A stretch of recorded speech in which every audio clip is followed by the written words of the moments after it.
జగన్ తన తండ్రి మరణాన్ని అడ్డం పెట్టుకొని దానినే పెట్టుబడిగా మార్చుకొని రాజకీయం చేస్తున్నారా?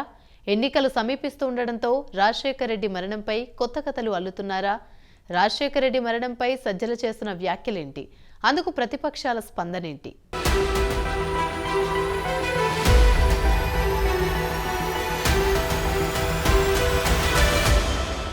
ఏపీలో రాజకీయం రోజుకో పరిణామంతో హీటెక్కిస్తోంది. వినేవాడు వెర్రివాడైతే చెప్పేవాడు సజ్జల రామకృష్ణారెడ్డి అన్నట్లు పరిస్థితి ఉందని జనసేన, టీడీపీ వర్గాలంటున్నాయి. ఆయన ఎప్పుడు ఏం మాట్లాడతాడో తెలియదు కానీ తెలివిగా మాట్లాడుతున్నట్లు కనిపించేలా చేస్తారని విమర్శించారు. ఇప్పుడు ఎన్నికలు సమీపిస్తూ ఉండటంతో రకరకాల సెంటిమెంట్లను తెరపైకి తీసుకొచ్చే పనిలో పడ్డారు సజ్జల రామకృష్ణ. వైఎస్ రాజశేఖర్ రెడ్డి మరణంపై కొత్త కథలు అల్లుతూ మరోసారి అనుమానాలు వ్యక్తం చేస్తూ పొలిటికల్ డ్రామా పండించాలని చూస్తున్నారని విశ్లేషకులు అంటున్నారు. ఇప్పటికే రాజశేఖర్ రెడ్డి మరణాన్ని ఎన్నోసార్లు తమ స్వలాభం కోసం వాడుకున్నారని, అరిగిపోయిన రికార్డు మాదిరిగా పదే పదే అనుమానాలు వ్యక్తం చేస్తున్నారని ప్రతిపక్షాలు విమర్శిస్తున్నాయి.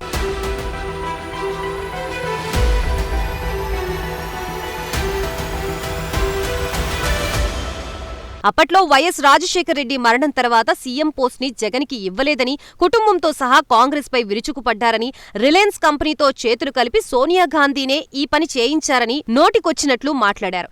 లెక్కలేనన్ని ఆరోపణలు చేశారు. ఇలా ఆరోపణలు చేసిన తల్లి విజయమ్మ, కుమార్తె షర్మిల ఇప్పుడు కాంగ్రెస్ పార్టీ పంచన చేరారు. కానీ జగన్, ఆయన వెనుకున్న మంది మాత్రం కొత్త కథలు అల్లుతూ ఉన్నారు. ఇక సజ్జల అయితే సరికొత్త ఆరోపణలతో ప్రస్తుతం ముందుకు వస్తున్నారు.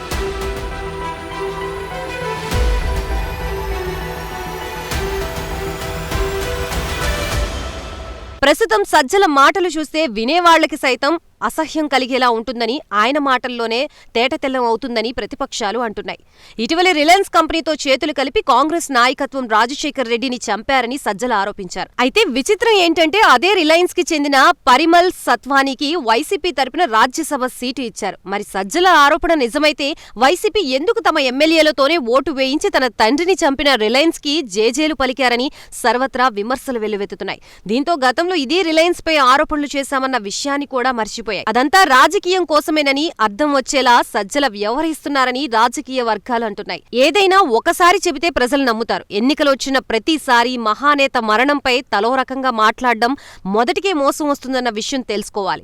తండ్రి ప్రమాదవశాత్తు మరణిస్తే ఆ మరణాన్ని అడ్డం పెట్టుకుని దాన్నే పెట్టుబడిగా మార్చుకుని రాజకీయం చేస్తున్నారని జగన్ పై రాజశేఖర్ రెడ్డి అభిమానులు సైతం అసహనంగా ఉన్నారని తెలుస్తోంది. అయితే ఈ క్రమంలోనే జగన్ తల్లి, చెల్లిని దూరం చేసుకున్నారు. ఇప్పుడు తండ్రి రాజశేఖర్ రెడ్డి ఆత్మకి శాంతి లేకుండా చేస్తున్నారనే అపవాదుని అయితే మూటగట్టుకుంటున్నారు.